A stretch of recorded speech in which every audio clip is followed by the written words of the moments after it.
팀장님이 생각하는 노인 연령의 기준은 몇 세일까요? 저는 한 70대 정도부터라고 생각해요. 이유는 어떻게 될까요? 저희 부모님이 60대신데 되게 스마트 기기 같은 것도 잘 다루시고, 주변 친구분들 보셔도 되게 젊게 잘 사시고 계시더라고요. 그래서 아직 노인이라는 느낌은 전혀 안 들어서. 한 72세? 이유도 알 수 있을까요? 저희 엄마가 70세이신데 건강상의 이유나 그런 것들이 뭐 문제가 되는 건 없어서 한 2년 정도 뒤면은 여러모로 힘들어지지 않으실까 싶어서 75세 이상이라고 생각해요. 요즘 60대를 보면은 진짜 노인 같다고 생각 안 하거든요. 70대도 그렇고. 근데 75세 되면은 좀 이제 좀 노인 같다는 생각이 들어가지고. 저는 한 70세 이상? 그냥 제가 사회생활 하면서 이제 60대 분들이랑 같이 이제 근무한 적이 있었거든요. 근데 그분들 되게 건강하시고 되게 사회생활 잘 하고 계신 것 같아서 뭔가 노인이란 느낌은 안 들었었어요. 75? 이유는요? 내가 70이 넘어가지고 난 아직 젊다고 생각하거든.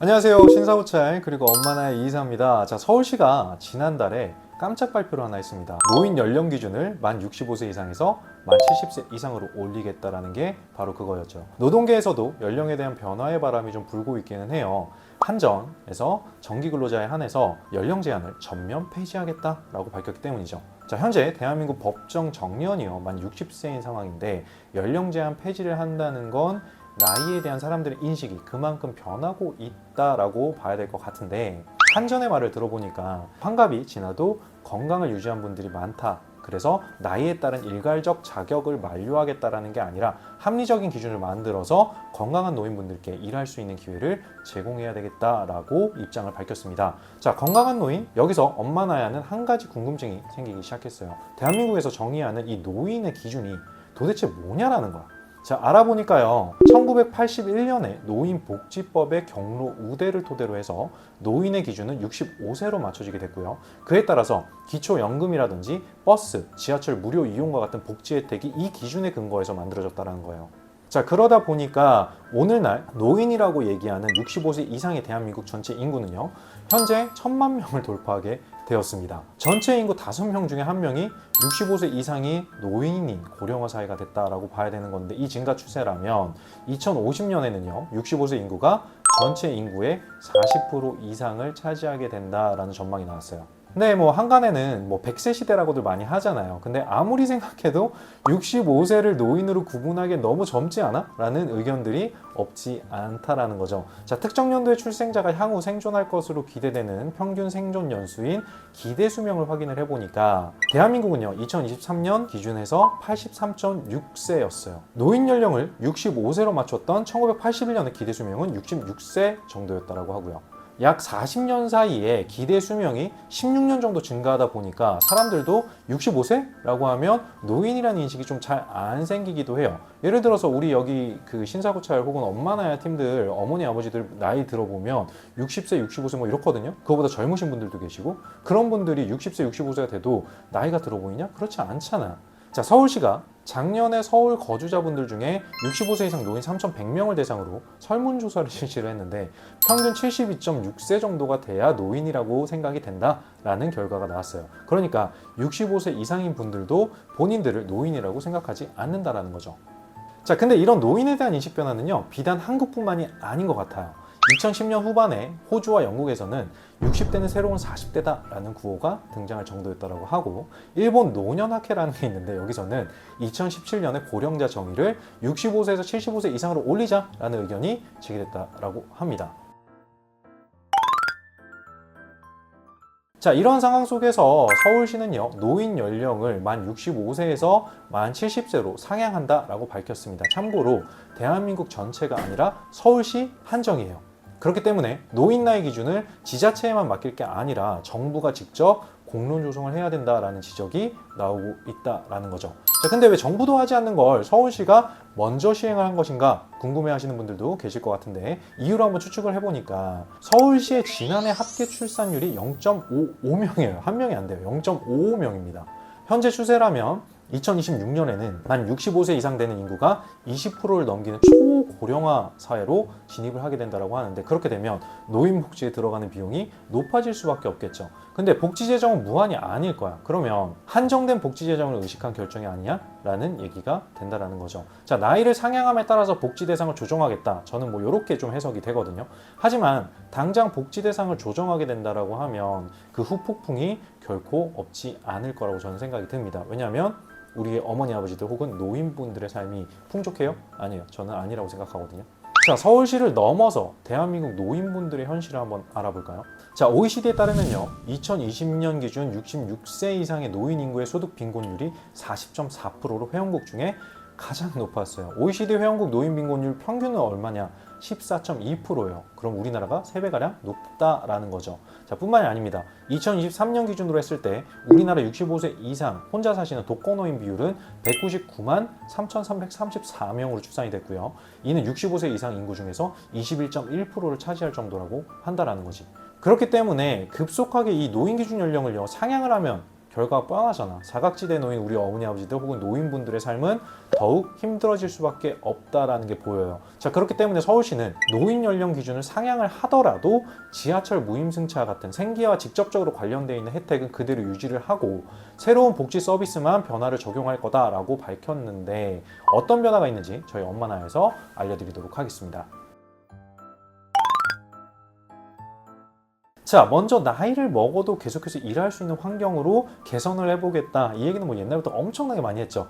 특히 2031년이 되면 전국적으로 사회복지 서비스업에 58.4만 명의 인력이 부족해질 거다라고 하는데, 이는 거의 경기도 평택시의 인구만큼 부족해진다는 거거든요.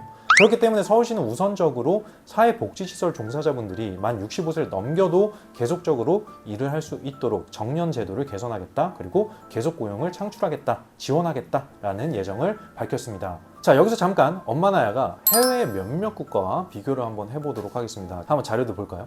보니까 일본의 한 글로벌 기업 같은 경우는요, 오는 8월부터 65세 이상도 70세까지 재고용하는 방안을 추진한다고 하고요. 싱가포르 같은 경우는요, 63세 정년을 2030년까지 65세로 늘릴 계획이다라고 합니다. 뭐 미국이나 영국, 뉴질랜드, 대만 같은 경우는요, 정년을 아예 폐지해버렸다라고 합니다. 자, 요 사례만 보면 어떻게 보면 한국이 조금 늦은 편이 아닌가라는 생각이 들기도 해요.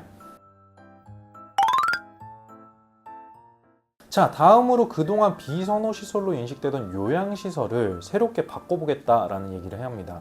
자, 요양시설을 복합시설로 조성을 해보고 디자인도 좀 세련되고 좀 예쁘게 특화시켜서 초고령화 사회에서는 이 요양시설을 어린이집처럼 생활 필수 시설로 인식할 수 있도록 변경을 하겠다라는 계획을 밝혔어요. 자, 이에 대해서는 요즘에 아이들 안 낳으니까 학교들을 계속 폐교하고 있잖아. 이 폐교를 적극적으로 이용을 해보겠다라는 예정이다라는 거죠. 보도자료를 확인을 해보니까 향후에는 폐교 부지를 돌봄, 일자리, 교육 등 인구 변화 대응을 위한 공간으로 활용을 하겠다라고 하는데, 우리 어머니 아버지들 학교를 다시 가야 될 상황도 될 것 같아요. 현재 서울의 폐교를 체크를 해보니까 총 8곳이었고요. 출산율 저하에 따라서 앞으로 폐교가 더 증가할 거다라고 예상을 한다라고 하니까 변화된 요양시설이 많이 생기지 않을까라는 생각이 듭니다. 나아가서 노인 생활공간 안전을 위해서 현재 185개소인 노인보호구역을 2028년까지 250개로 늘리고요. 노인보호구역 같은 경우는 교통안전표시, 미끄럼 방지 등의 안전시설이 설치된다고 합니다. 연령과 성별, 국적, 장애 뭐 이런 것들과 상관없이 모든 분들께 공평하고 사용하기 편리한 디자인을 적용을 해서 보행 환경도 최대한 개선을 해 나갈 예정이라고 하고 있어요. 자, 건강 수명 대비 높은 기대 수명으로 고령 가구의 요양과 투병 생활 이런 것들이 길어질 수밖에 없겠죠. 그러다 보니까 재가 서비스라든지 건강 관리 서비스를 강화해 볼 계획이라고 합니다.